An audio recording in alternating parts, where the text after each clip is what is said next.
ఆత్మావలోకన కార్యక్రమానికి స్వాగతం, సుస్వాగతం.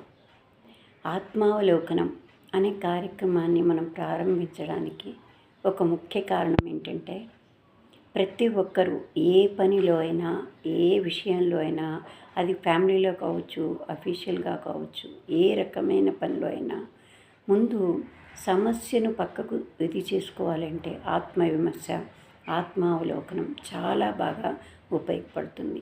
సమస్య ఎక్కడుంది, ఆ సమస్యను ఎలా పరిష్కరించుకోవాలా, దానికి కారణాలేంటి, ఇవన్నీ కూడా మన మనసులో మెదిలినట్లయితే పరిష్కారం చాలా మంచి పరిష్కారం దొరుకుతుంది.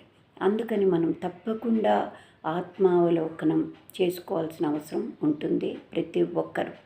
అది మనకు సమస్య జటిలమై ఇప్పుడు కోర్టులు ఉన్నాయి, అన్నీ ఉన్నాయి, కానీ వాటిలో పరిష్కరింపబడే దానికంటే కూడా అది జటిలతరమైనప్పుడు తప్పితే మిగతావన్నీ మన ఆత్మావలోకనంలో పరిశీలించుకున్నట్లయితే, పైగా కొద్దిగా దాంట్లో మనము సామరస్య ధోరణిలో పరిష్కరించుకోవాలి అనుకున్నప్పుడు సత్వరం, ఖర్చు లేక, శ్రమ లేక, మెంటల్ స్ట్రెస్ లేక పరిష్కారం అనేది దొరుకుతూ ఉంటుంది.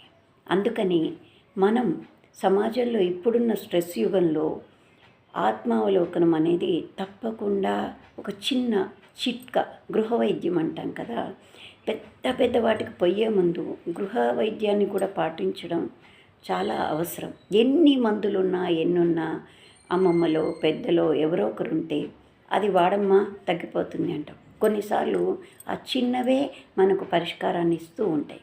అందుకని ఎప్పుడు ఆత్మావలోకనం అనేది చాలా గొప్ప, జాతిపిత లాంటి వాళ్ళు కూడా మనకిచ్చిన ఒక సందేశం అన్నమాట. అది వాడినట్లయితే మనకు కొంతవరకు ఏ రకమైన ప్రాబ్లం అదరివి లేకుండా మనం చిన్న వాటిని పరిష్కరించుకోవడానికి ఎక్కువగా అవకాశాలు ఉంటాయని నా భావన. అందుకే ఈ ఆత్మావలోకనం అనే కార్యక్రమాన్ని నేను ప్రారంభించడానికి ముఖ్యమైన కారణం.